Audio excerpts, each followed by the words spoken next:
Tuesday, December 22, 1942. Dearest Kitty, the annex was delighted to hear that we'll all be receiving an extra quarter of a pound of butter for Christmas. According to the newspaper, everyone is entitled to half a pound, but they mean those lucky souls who get their ration books from the government, not Jews in hiding like us who can only afford to buy four rather than eight ration books on the black market. Each of us is going to bake something with the butter. This morning I made two cakes and a batch of biscuits. It's very busy upstairs, and Mother has informed me that I'm not to do any studying or reading until all the household tasks have been finished.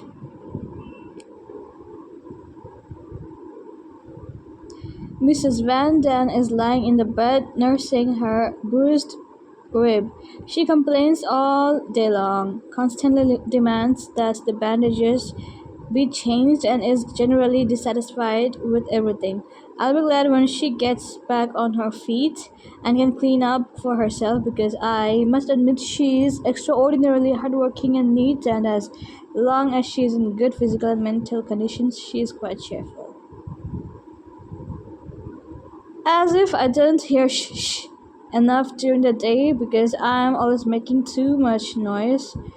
My dear roommate has come up with the idea of saying shh to me all night too.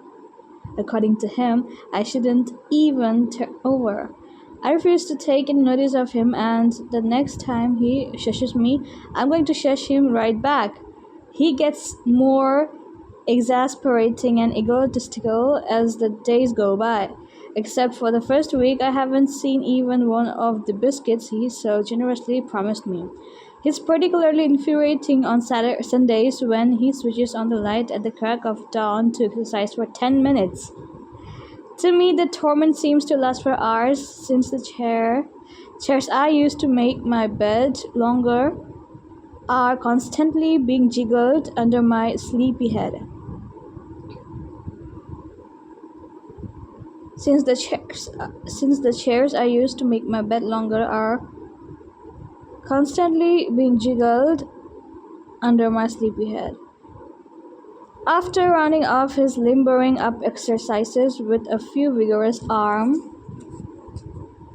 swings, his lordship being begins dressing. His underwear is hanging on the hook, so first he lumbers over to get it and then lumbers back past my bed, but his tie is on a table, so once again he pushes and bumps his way past the chairs. But I mustn't waste any more of your time gripping our about disgusting old man. It won't help matters anyway. My plans for revenge, such as unscrewing the light bulb, locking the door, and hiding his clothes, have unfortunately had to be abandoned in the interest of peace. I'm becoming so sensible. We've got to be reasonable about everything we do here. Studying, listening, holding our tongues, helping others, being kind, making compromises, and I don't know what else. I'm afraid my common sense, which was in short supply to begin with, will be used up too quickly, and I won't have any left by the time the war is over. Wednesday, January 13, 1943. Dearest Kitty, this morning I was constantly interrupted, and as a result, I haven't been able to finish a single thing I've begun. We have a new pastime, namely filling packages with powdered gravy. The gravy is one of the Gies and Company's product. Mr. Kugler hasn't been able to find anyone else to fill the packages, and besides, it's cheaper if we do the job. It's the kind of work they do in prisons. It's incredibly boring and makes us dizzy and giggly. Terrible things are happening outside. At any time of the night and day, poor helpless people are being dragged out of their homes.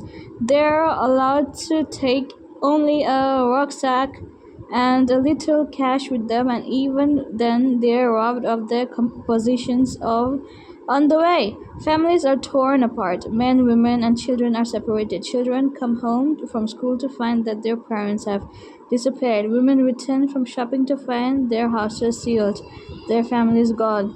The Christmas is in Holland are also living in fear because their sons are being sent to Germany. Everyone is scared.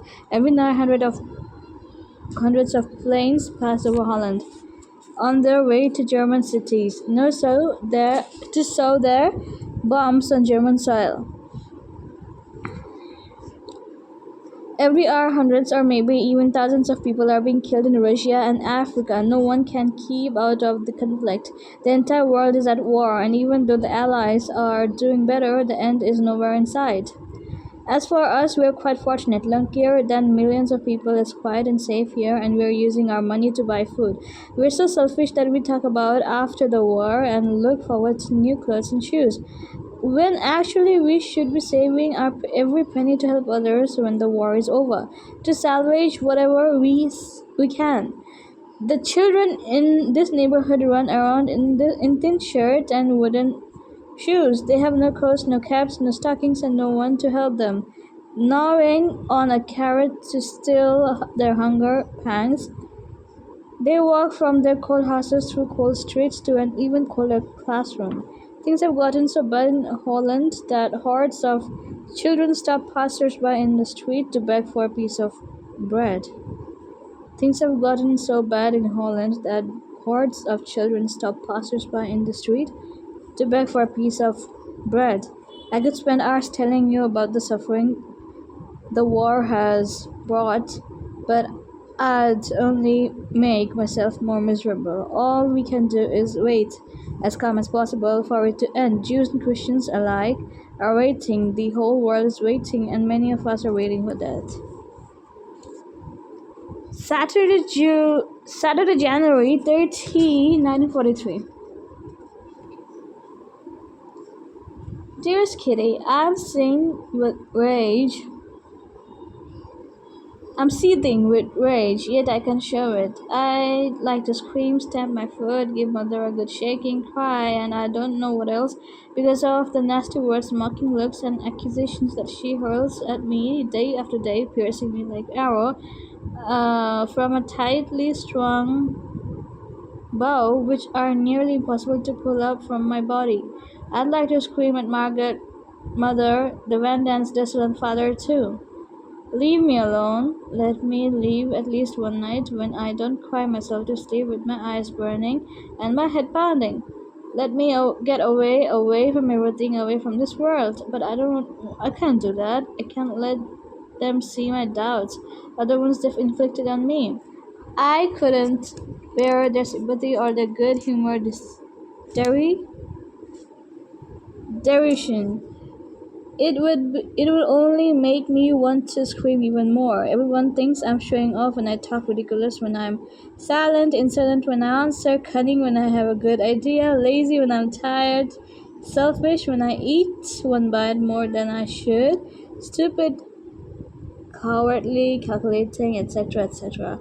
All day long I hear nothing but what an exasperating child I am. And although I laugh it off and pretend not to mind, I do mind. I wish I could ask God to give me another personality, or one that doesn't antagonize everyone. But that's impossible. I'm stuck with the character I was born with. And yet, I'm sure I'm not a bad person. I do my best to please everyone, more than they would ever suspect in a million years. When I'm upstairs, I try to laugh it off because I don't want them to see my troubles. More than once, after a series of absurd reproaches, I've snapped at mother. I don't care what you say. Why don't you just wash your hands off me? I'm a hopeless case. Of course, she'd tell me not to talk back and virtually ignore me for 2 days. Then suddenly all would be forgotten and she'd treat me like everyone else. It's impossible for me to be all smiles one day and venomous the next. I'd rather choose the golden mean, which isn't so golden, and keep my thoughts to myself. Perhaps sometimes I'll treat the others with the same contempt as they treat me. Oh, if only I could. Yours, Anne. Friday, February 5, 1943. Dearest Kitty, though it's been ages since I've written to you about those quibbles, there's still no change. In the beginning, Mr. Dusso took our soon-forgotten clashes very seriously, but now he's grown used to them and no longer tries to mediate. Margaret and Peter aren't exactly what you'd call young. They're both so quiet and boring. Next to them, I stick out like a sore thumb, and I am always being told, Margaret and Peter, don't act that way. Why don't you follow your sister's example? I hate that. I confess that I have absolutely no desire to be like Margaret. She is too weak-willed and passive to suit me. She lets herself be swayed by others and always backs down under pressure. I want to have more spunk, but I keep ideas like these to myself. They would only laugh at me if I offer this in my defense. During meals, the air is filled with tension. Fortunately, the outbursts are something held in check by the soup eaters, the people from the office who come up to have a cup of soup for lunch. This afternoon, Mr. Vanden again brought up the fact that Margaret eats so little. I suppose you do it to keep your figure, he added in a mocking tone. Mother, who always comes to Margaret's defense, said in a loud voice, I can't stand that stupid chatter of yours a minute longer. Mrs. Vandy turned red as a beet. Mr. Vandy stared straight ahead and said nothing. Still, we often have a good laugh. Not long ago, Mrs. Vandy was entertaining us with such bit of nonsense or another. She was talking about the past, about how well she got along with her father and what a flirt she was. And she continued, my father told me that if a gentleman ever got fresh, I was to say, remember, sir, that I'm a lady, what? And he'd know what I mean. We split our sides laughing as if she's told us a good joke. What does that mean? Wait. Still, we often have a good laugh. Not long ago, Mrs. Vandy was entertaining us with some bit of nonsense or another. She was talking about the past, about how well she get along with her father and what a flirt she was. And she continued, my father told me that if a gentleman ever got fresh, I was to say, remember, sir, that I'm a lady. What does that mean? And he'd know what I mean. We split our siding. We split our side laughing as if she told us a good joke. I don't understand this. Wait. Still, we often have a good laugh. Not long ago, Mrs. Vandy was entertaining us with some bit of nonsense or another. She was talking about the past, about how well she got along with her father, and about what a flirt she was. And she continued, my father told me that if a gentleman ever got fresh, I was to say, remember, sir, that I'm a lady, and he'd know what I mean. We split our side laughing as if she had told us a good joke. Even Peter, though he is usually quiet, occasionally gave rise to hilarity. He has the misfortune of adoring foreign words without knowing what they mean. One afternoon we couldn't use the lavatory because there were visitors in the office. Unable to wait, he went to the toilet but didn't flush it. Oh fuck. To warn us of the unpleasant smell, he tackled the sign to the doctor, RSVP gas. Of course, he meant danger gas, but he thought RSVP looked more elegant.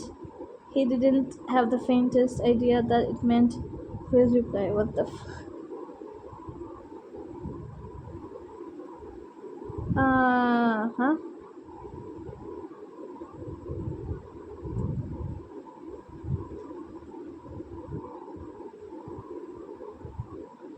One afternoon we couldn't use the lavatory because there were visitors in the office. Unable to wait, he went to the toilet but didn't flush it. To warn us of the unpleasant smell, he It tacked a sign to the door. RSVP gas, of course, he meant danger gas, but he thought RSVP looked more elegant. He didn't know the faintest idea that it meant please reply. Saturday, February 27, 1942, dearest Kitty.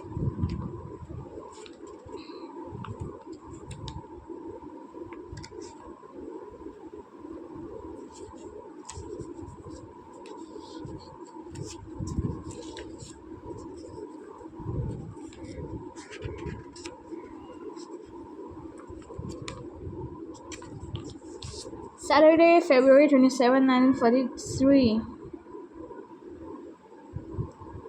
dearest Kitty.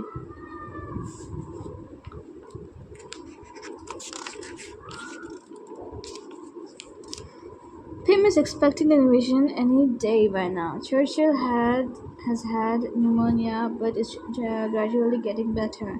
Gandhi, the champion of Indian freedom, is on one of his umpteenth hunger strikes.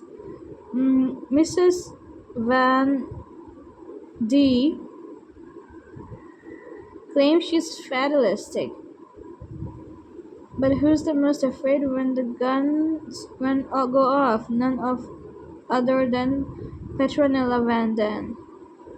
Jan brought along the episcopal letter that the bishops addressed to their parishioners.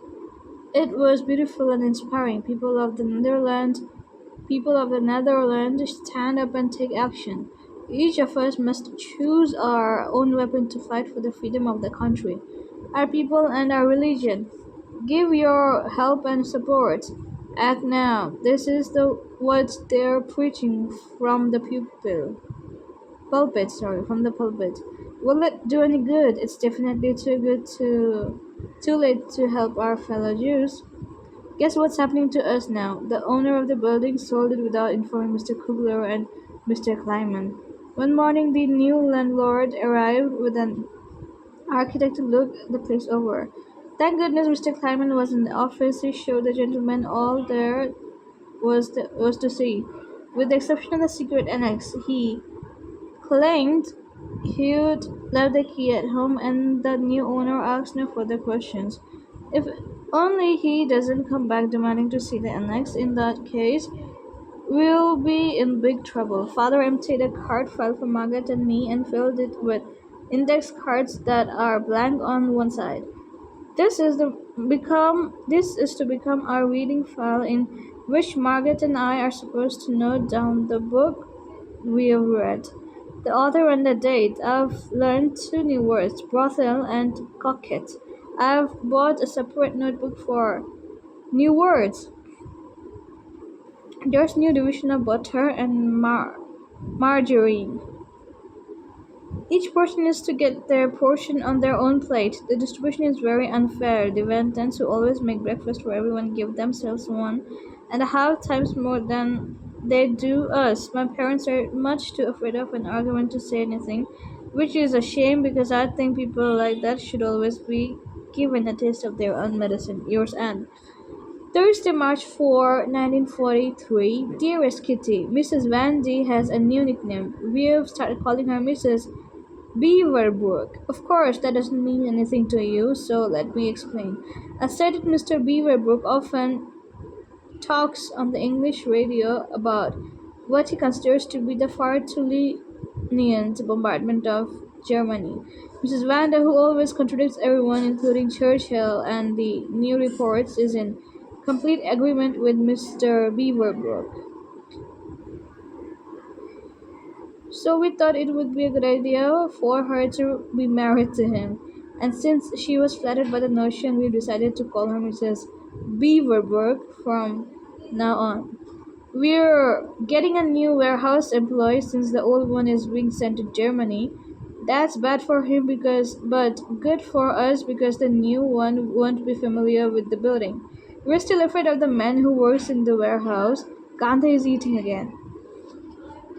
The black market is doing a booming business. If we had enough money to pay the ridiculous prices We could stuff everyone ourselves silly. Our green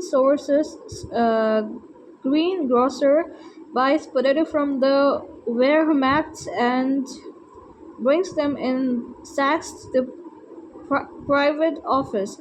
Since he suspects we're hiding here, he makes a point of coming during lunchtime when the warehouse employees are out. So much paper is being run at the moment that we sneeze and cough with every breath we take. Everyone who comes upstairs greets with an achoo. Mrs. Randy swears she won't go downstairs on one more whiff of pepper and she's going to be ill. I don't think father has a very nice business, nothing but pectin and pepper. As long as you were in the food business, why not make some sweet? A veritable thunderstorm of words came crashing down on me again this morning. The air flashed with so many coarse expressions that my ears were ringing with Anne's bad this and vengeance good that, fire and brimstone. Yours, Anne. Wednesday, March 10, 1943. Dearest Kitty, we had a short circuit last night, and besides that, the guns were booming away until dawn. I still haven't gotten over my fear of planes and shooting, and I crawl into father's bed nearly every night for comfort. I know it sounds childish, but wait till it happens to you. The axe guns make so much noise you can't hear your own voice. Mrs. Beaverbrook, the fatalist, practically burst into tears and said in intimate little voice, "Oh, it's so awful. Oh, the guns are so loud," which is another way of saying I'm so scared. I didn't seem nearly as bad by candlelight as it did in the dark. I was shivering as if I had a fever and begged father to relight the candle. He was adamant there was to be no light. Suddenly, we heard a burst of machine guns fire, and that that's 10 minutes worse than anti-aircraft guns. Mother jumped out of bed and, to Pim's great annoyance, lit the candle. Her resolute answer to his grumbling was, "After all, Anna is not an ex-soldier," and that was the end of that. Have I told you any of Mrs. Vandy's other fears?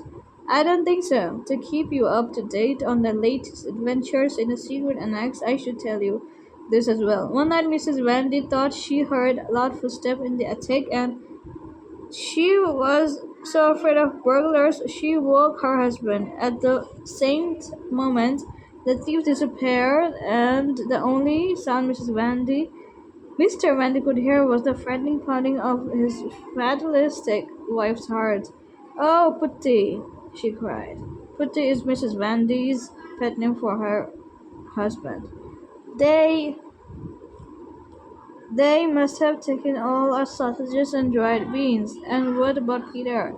Oh, do you think Peter is still safe and sound in his bed? I'm sure they haven't stolen Peter. Stop being such a ninny and let me get back to sleep. Impossible. Mrs. Vandy was too scared to sleep.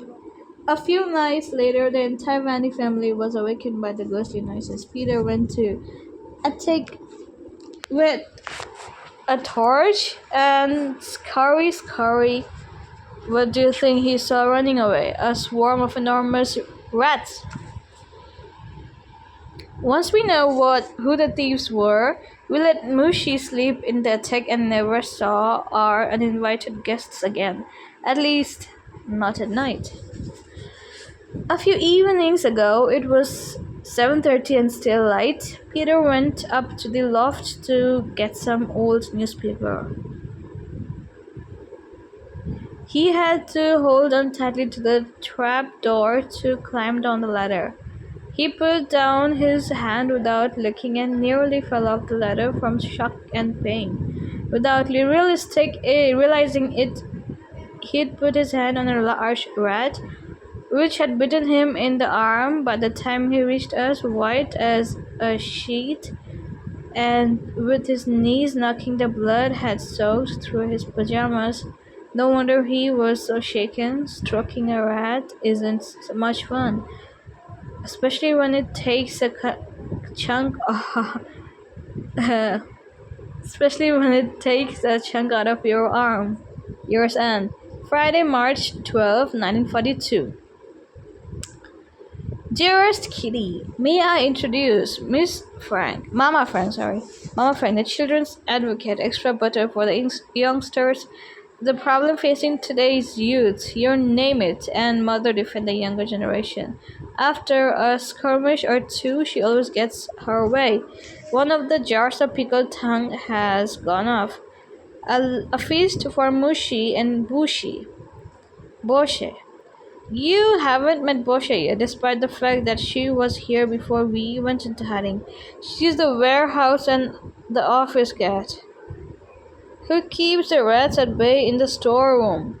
Her odd political name can easily be explained. For a while in the farm, Gies and Company had two cats, one for the warehouse and one for the attic. Their paths crossed from time to time, which invariably resulted in a fight. The warehouse cat was always the aggressor, while the attic cat was ultimately the victim, just as in politics. So the warehouse cat was named the German or Bosche, and the attic cat the Englishman or Tommy. Sometimes after they got rid of Tommy, but Bosche is always there to amuse us when we go downstairs. We've eaten so many brown beans and haircut beans that I can't stand to look at them. Just thinking about them makes me sick. Our evening serving of bread has been cancelled. Daddy just said that he's not very cheerful. In a cheerful mood. He's not in a very cheerful mood. His eyes look so sad again, the poor man.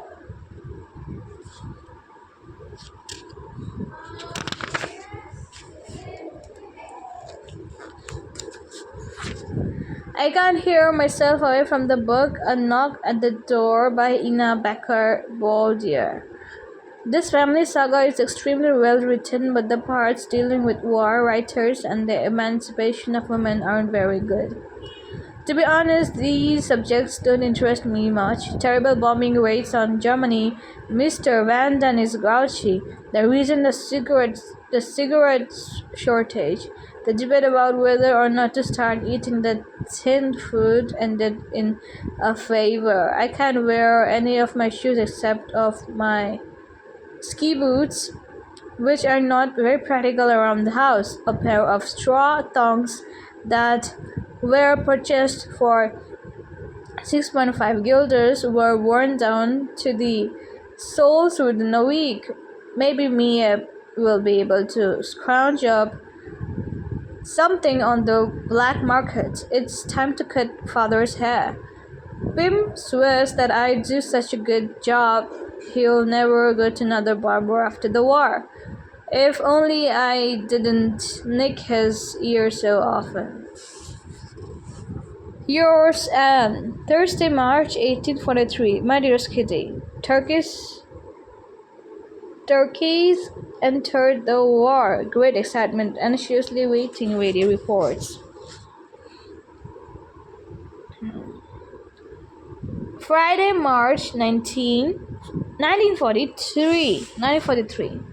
Dearest Kitty, in less than an hour, joy was followed by disappointment. Turkey hasn't entered the war yet. It was only a cabinet minister talking about Turkey giving up its neutrality sometime soon.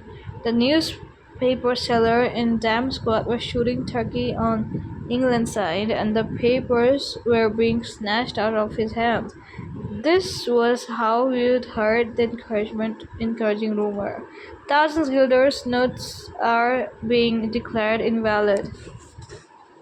That'll be a blow to black marketers and others like them, but even more to people in hiding and anyone else with money that can't be accounted for. To turn in 1,000 guilder notes, you have to be able to state how you came by it and provide proof. They can still be used to pay taxes, but only next time. The 5,000 notes will lapse at the same time. Gies and Corporation still had some unaccounted for €1,000 notes, which they used to play their estimated tax for coming years, so everything seems to be overboard. Dussel has received an old-fashioned foot-operating dentist's drill. That means I'll probably be getting a thorough check-up soon. Dussel is terribly lax when it comes to obeying the rules of our house. Not only does he write letters to his Charlotte, he's also carrying on a chatty correspondence with various other people. Margaret, the Annex's Dutch teacher, has been correcting these letters for him. Father has forbidden him to keep up with the practice, and Margaret has stopped correcting the letters, but I think it won't be long before he starts up again. The Furrier has been talking to the wounded soldiers. We listened to the radio, it was pathetic.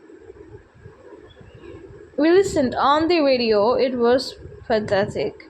It was pathetic. The question and answers went something like this. My name is Heinrich Schkeppel. Where are you wounded? Near Stalingrad. Stalingrad. What kind of wound is it? 2 frost-bitten feet and a fracture of the left arm. This is the exact report of the hideous puppet show aired on the radio. The wounded seemed proud of their wounds. The more, the better. One was so beside himself at the thought of. One was so beside himself at the thought of shaking hands. I presume he still had one. With the Furrier that he could barely say a word. I happened to drop the soap on the floor and step on it. Now there's a whole piece missing. I've already asked Father to compensate for him from the damages, especially since Dussel only gets 1 bar of inferior wartime soap a month. Yours, Anne. 25 March, Thursday, 1943. Dearest Kitty, Father, Mother, Margaret and I were sitting quite unpleasantly together last night when Peter suddenly came in and whispered